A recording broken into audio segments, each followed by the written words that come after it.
અમદાવાદ આરોગ્ય વિભાગના દરોડા દરમિયાન આખી નકલી હોસ્પિટલ ઝડપાઈ હતી. મેહુલ ચાવડા નામનો બોગસ ડોક્ટર આ હોસ્પિટલ ચલાવતો હતો.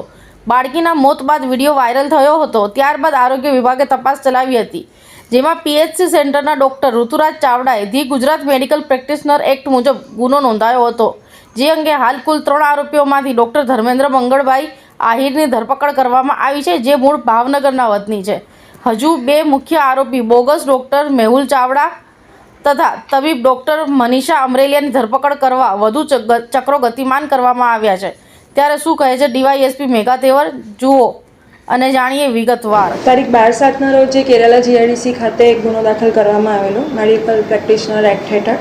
તે બાબતે મેડિકલની ટીમ સાથે જગ્યાનું પંચનામું કરતા જે વિવાદિત હોસ્પિટલવાળું જે સ્ટ્રક્ચર છે એમાંથી જુદી જુદી વસ્તુઓ, હોસ્પિટલનો સર્જિકલનો સામાન તથા હોસ્પિટલની બહાર આવેલી દવાની દુકાન, જેમાં ફાર્મસીને લગતી વસ્તુઓ અને વિવિધ એલોપેથિક દવાઓ હતી, તે તમામના સેમ્પલ્સ તેમજ ઇસીજી મશીન્સ, હિસાબોના ચોપડા તેમજ જે દર્દીઓ છે એમને ટ્રીટમેન્ટ આપેલાની વિગતો તેમજ એમને ડિસ્ચાર્જ કરતી વખતે બનાવેલી ફાઇલ્સની કેટલીક કોપીઝ મળી આવેલી છે, જેને પુરાવા તરીકે પંચનામા હેઠળ કબજે લેવામાં આવેલ છે. હવે આ અનુસંધાને કલમ ઉમેરાનો રિપોર્ટ પોલીસ દ્વારા નામદાર કોર્ટને કરવામાં આવેલો છે, જેમાં બીએનએસની કલમ 241, 319(2), 61(2), 318(4) મુજબનો કલમ ઉમેરો કર્યો છે, જેના કારણે હવે આ 7 વર્ષથી વધુની સજાવાળો ગુનો બને છે. અને એમાં છેતરપિંડી, પૂર્વ આયોજિત કાવતરું, આર્થિક લાભ સારું ટ્રીટમેન્ટની જે ફાઇલ બનાવી છે, આર્થિક લાભ સારું એમને ટ્રીટમેન્ટ આપીને ખોટી રીતે એમને મિસગાઈડ કર્યાની વિગતો છે.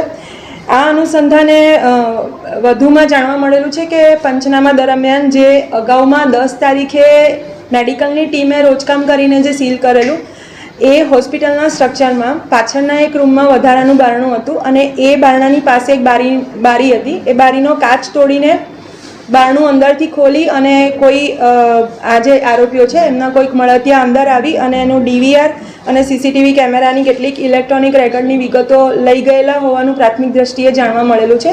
અને આ અનુસંધાને પુરાવો નાશ કરવા માટેની પણ કલમ ઉમેરવાની તજવીજ કરવામાં આવેલ છે.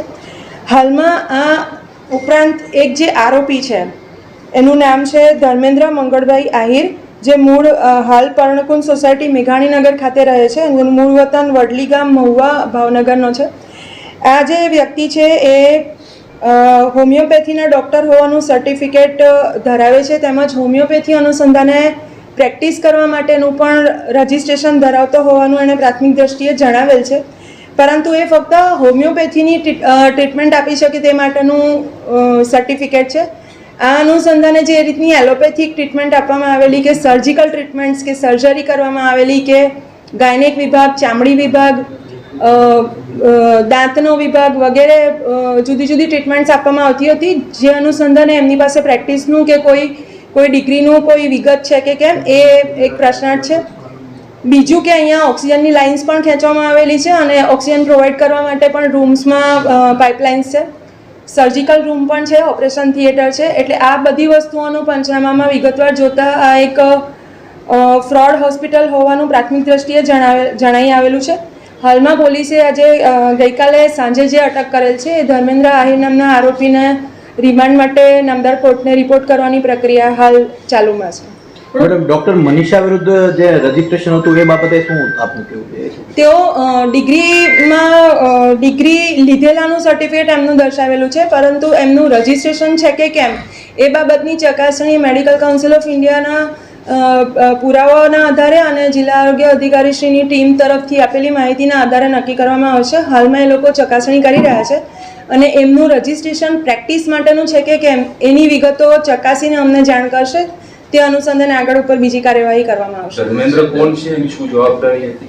ધર્મેન્દ્ર આહિર એકચ્યુઅલી ભાવનગર જિલ્લાનો વતની છે અને આ સો કોલ્ડ પાર્ટનર છે.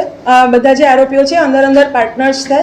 અને આ જે ચાંગોદર ખાતે જે હોસ્પિટલ ચાલતી હતી એમાં પણ એની પાર્ટનરશિપ હોવાનું જણાઈ આવેલ છે. ચાંગોદર માટે પણ આગળ ઉપર આરોગ્ય વિભાગ દ્વારા ફરિયાદ આપવામાં આવેથી બીજું કોઈ ગુનો જો બનતો હશે અથવા એની કોઈ વિગતો બહાર આવશે એમાં પણ ગુનો દાખલ કરવામાં આવશે. હાલમાં ધર્મેન્દ્ર આહિરની ચાંગોદર પોલીસ સ્ટેશનની હદમાં જે મોરૈયા ખાતેની હોસ્પિટલ હતી તેમાં તથા કેરાલા જીઆઈડીસીની હદમાં જે હોસ્પિટલ છે બંનેમાં એની પાર્ટનરશિપ હોવાની પ્રાથમિક વિગતો જણાઈ આવી છે.